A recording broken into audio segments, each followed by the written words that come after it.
អ្នកទាំងអស់គ្នាទទួលពីចោលប្រកាន់មកកម្ពុជាយើងអត់អស់ចិត្តទេនៅមិនថាការពីម្សិលវិញណាគឺ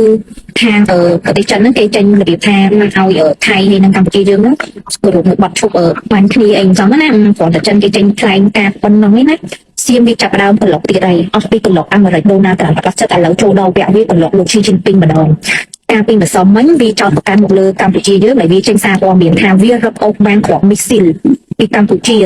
ដែលកំពុងតែប៉ះទង្គិចគ្នាហ្នឹងខ្ញុំក៏ហ៊ានភ្ញាក់ដែរខ្ញុំអត់នឹកស្មានថាកម្ពុជាយើងហ្នឹងមានដល់មីស៊ីលទៀតអ្នកទាំងអស់គ្នាអាហ្នឹងមធ្យមហ្នឹងណាងុំឥឡូវនេះថ្មីប្រហែលនាទីហ្នឹងឯងតាមសារព័ត៌មានមកចិត្តតុលរបស់ថៃ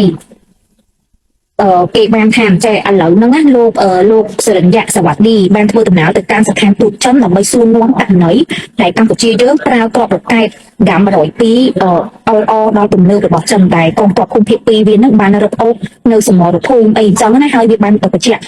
សិទ្ធិថាជាការប្រើប្រាស់លុយកខ្វក់លុយស្អីពាក់ព័ន្ធជាមួយចិនអីអញ្ចឹងទៅហើយវាចោទថាចែហេតុអីបានប្រទេសចិនលោកជាជំពីងហ្នឹងទៅបឋមអាវុធទំនើបដែលអាចធ្វើអត្តឃាតមនុស្សជាច្រើនអ្នកហ្នឹងឲ្យទៅប្រទេសកម្ពុជា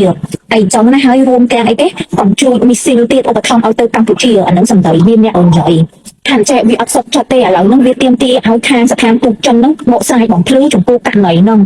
អូយមីយយមែនអាចោសៀមអញសរសើរហែងណាអញ្ចឹងអញអត់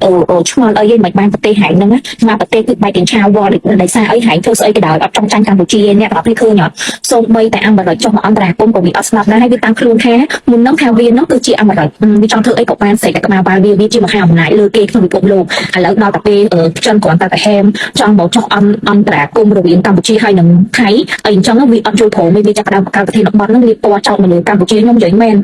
បើសិនជាការពិតខ្ញុំសប្បាយចិត្តពេលដែលកម្ពុជាយើងប្រទេសតូចប្រទេសក្រអ្នកសុំទានកន្លះប្រទេសមានលទ្ធភាពដល់មីស៊ីលហើយរកតែធំអីអញ្ចឹងណាអញ្ចឹងឲ្យហែងតំហែងទៅប្រឹងខ្មើពេក7លានអ្នកអត់មានព្រឹងក្បាលក្តិតអាចជាមួយហែងនេះអាចោសៀន